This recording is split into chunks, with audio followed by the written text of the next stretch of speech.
Hi everyone, Steve Mostyn on your weekly roundup between sustaining and leading change module and moving into mastering complexity, which seems like incredibly relevant right now in the middle of our global pandemic.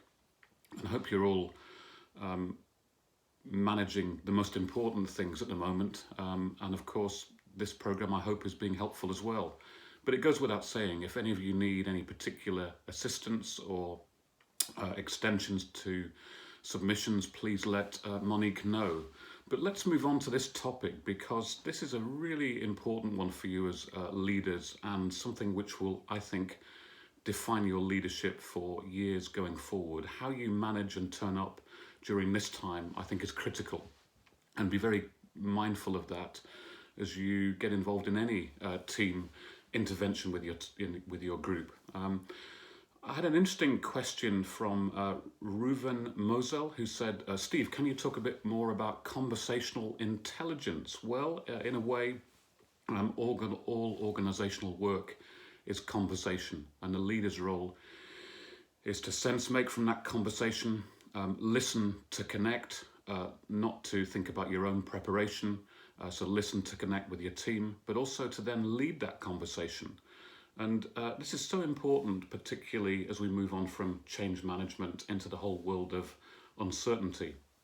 And I was also particularly struck by a comment from one of your Canadian colleagues, Dionysus, who said, led the discussion around change management versus crisis management. And I thought that was a particularly timely intervention. There is a dynamic at play which I think is true for all organizations: never waste a good crisis. I was talking to a CEO this last week during the pandemic planning process, and he was saying we've got a change program for our 5,000 people to move as many to virtual learning, virtual work as possible. And at the moment, out of 5,000 people, we've got 700 flexible and agile workers. It's a 3-year IT program.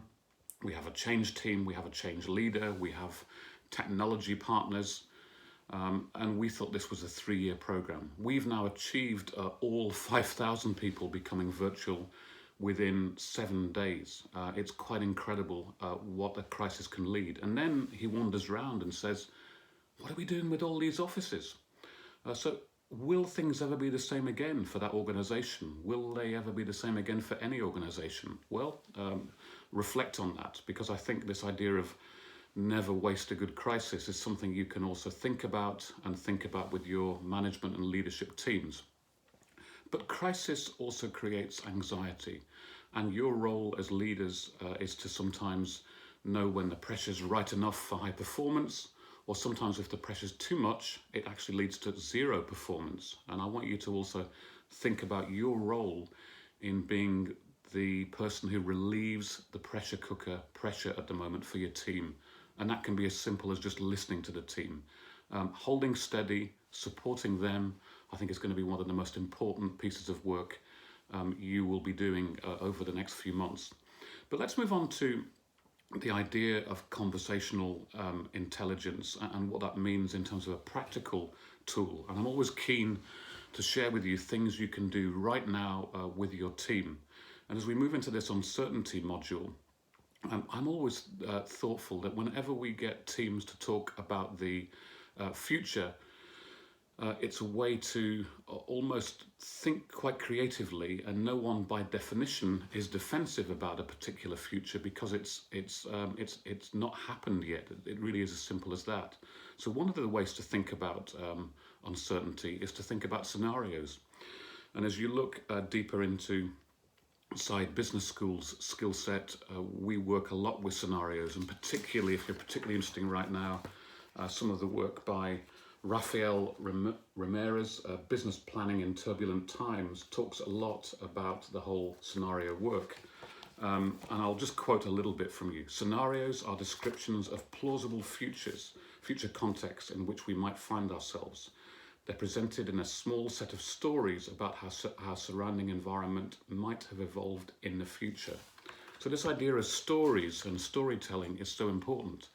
And I found a very good technique to use again with teams I've worked with in terms of this idea of the future. It's a dialogue, it's a conversation, and it's a sense of involving them in the sense making. There's a wonderful tool from the Center for Creative Leadership. It's called Visual Explorer. You can Google it and see it, but really all it is a series of random images, and these are in packs of 200 or 300 at a time. They're large images, and I often work with teams around these and ask them to describe the story of the organization from the past. I'll just pick a random example. The story of the organization in the present, and the story of the organization in the future. I am always amazed by the creativity and engagement this exercise brings.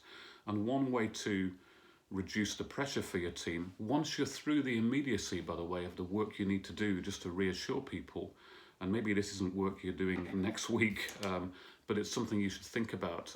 Get your team involved in a discussion about the past, present, future, and then list all these possible futures. It's a great way of linking uncertainty to your change leadership work as well. I hope this has been useful. Look forward to your comments, and keep safe, support each other, support your team, and think of ways you can relieve the immediate pressure for them. Thank you, everyone.